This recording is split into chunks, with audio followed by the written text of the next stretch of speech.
So hello guys, welcome back to our new blog. आज का blog बहुत ही खास होने वाला है क्योंकि आज हम जा रहे हैं सिद्ध चानो बाबा।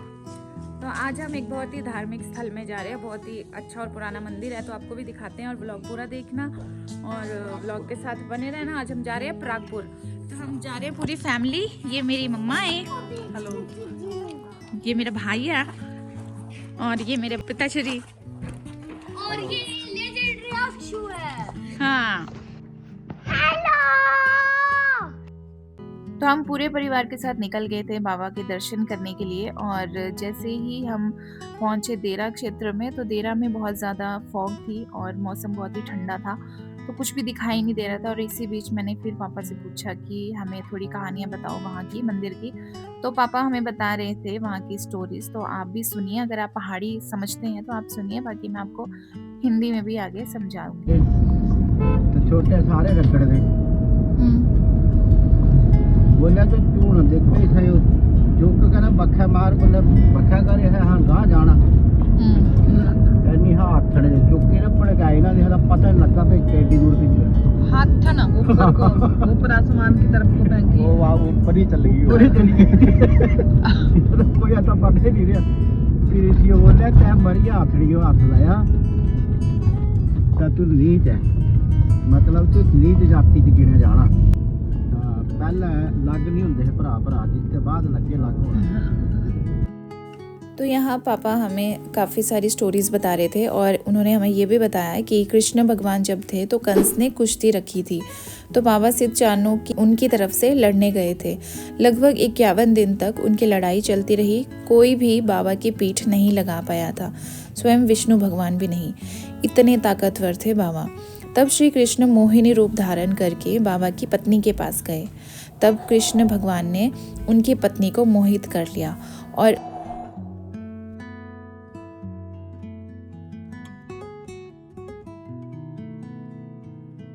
तब उनकी पत्नी ने बताया कि बाबा के पैर पाताल लोक में हैं और उनका सर ऊपर है जहाँ पर वायुमंडल नहीं है।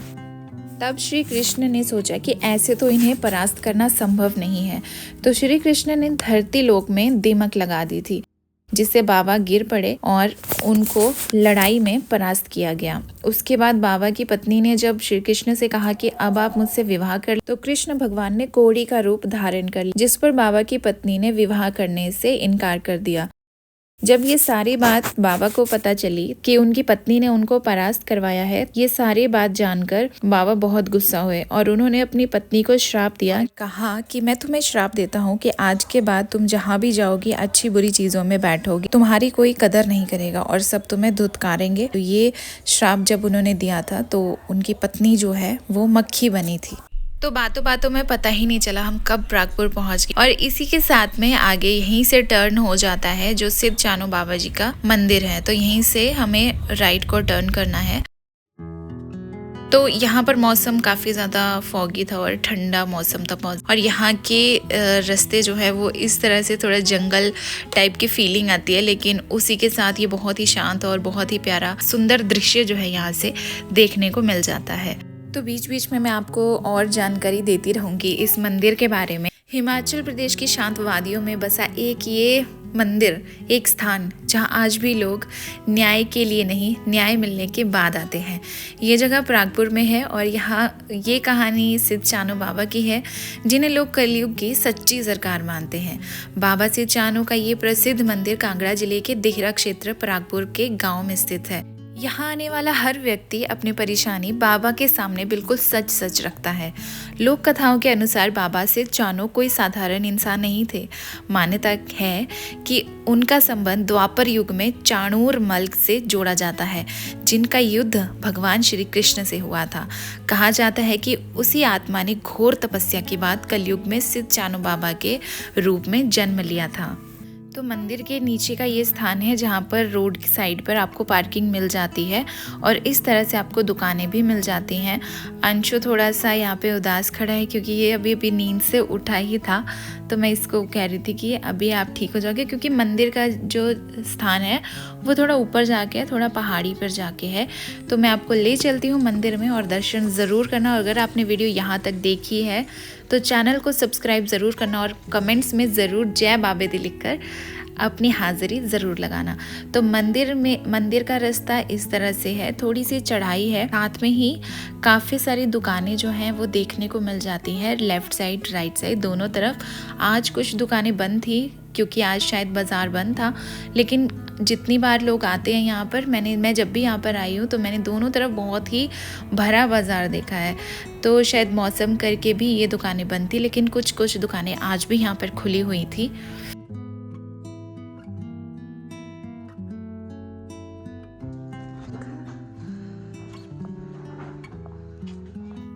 तो आप देख सकते हैं यहाँ पर इस मंदिर परिसर के जो दुकानें हैं वहाँ पर इस तरह की चीज़ें आपको देखने को मिल जाती हैं। जो पुराने ट्रेडिशन की चीज़ें हैं वो खासकर आपको देखने को मिल जाती है। दे दिया 7 मैं कल कर लेंगा वो आज आया तो मैं वो जिंदे नहीं है सौदा फिर नहीं मैं ऊपर गल करवा दी कि हो गया लेना है मुंडा है जिੱਥੇ कोटा भाई जी नहीं देना है कि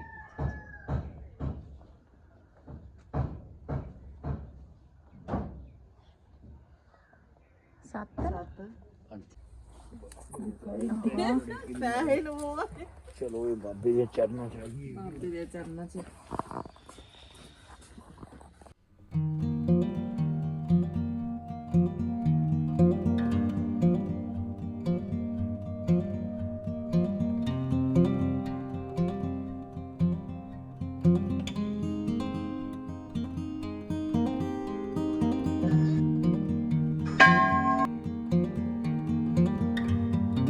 तो ये है मंदिर की एंट्री। यहाँ से एंट्री होती है और लोग अपने घर से अनाज जो भी पहली फसल होती है वो यहाँ पर आकर चढ़ाते हैं। कहा जाता है कि पहली फसल को यहीं बाबा के चरणों में चढ़ाया जाता है।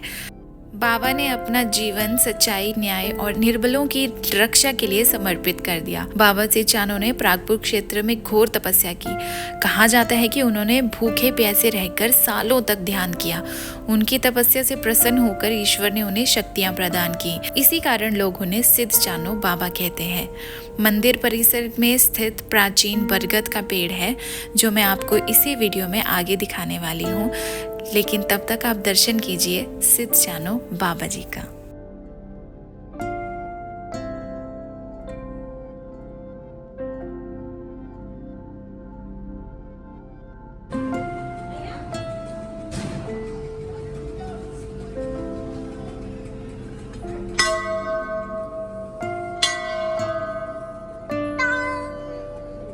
चलो हाथ जोड़ो, जय करके जाओ।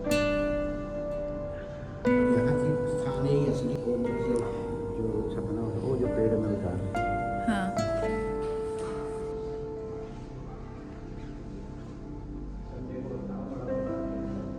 हाँ।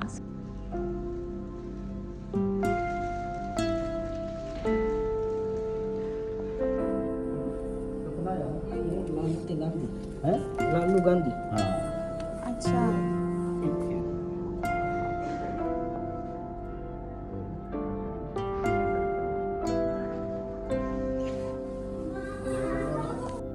मंदिर के परिसर में स्थित है ये प्राचीन बरगद का पेड़। मान्यता है कि ये पेड़ पूरी तरह से सूख चुका था, लेकिन जिस स्थान पर बाबा ने विश्राम किया वहां से ये पेड़ हरा भरा हो गया और उसके बाद ये वृक्ष कभी नहीं सूखा। कहा जाता है कि ये मंदिर 400 साल से भी पुराना है और पीढ़ी दर पीढ़ी लोगों का विश्वास बाबा पर और मजबूत होता गया। लोग यहाँ पर अपनी किस्मत के ताले और धागे बांध कर जाते हैं इस उम्मीद में कि एक दिन बाबा हमारी जरूर सुनेंगे। इसी के साथ हम वापस हो गए अपने घर की तरफ। दरबार से बाहर निकलते ही एक अलग सी शांति सी महसूस हो रही थी, जैसे मन ने किसी को धीरे से समझा दिया हो कि सब ठीक हो जाएगा। हम लौट रहे हैं अपनी उसी दुनिया में जहाँ सवाल ज्यादा है और सुकून कम, लेकिन इस बार भरोसा साथ में है। तो आते आते मैंने वहाँ से लिया एक छोटी सी टोकरी और एक छज, जो कि हिमाचली लोगों को पहचान होगी, पता होगा इसके बारे में। तो हम निकल गए घर की तरफ वापस और यही हमारा व्लॉग अब ख़त्म होता है। तो हम ऐसे ही घर तक पहुँच जाएंगे। और अगर आपको ये वीडियो अच्छा लगा हो तो लाइक ज़रूर करें, आस्था के इस संदेश को शेयर ज़रूर करें और अपने हिमाचल की धार्मिक स्थानों और जगहों के बारे में जाने। यही हमारी संस्कृति और हमारा धर्म है। इसी के साथ अब इस व्लॉग को यहीं खत्म करते हैं। ऐसे ही सुकून भरे व्लॉग्स देखने के लिए सब्सक्राइब करना ना भूलें और एक लाइक तो बनता है ना। तो चलो मिलते हैं आपके साथ एक नए वीडियो पे, नए व्लॉग में। तब तक के लिए ध्यान रखना। Goodbye and bye bye दोस्तों।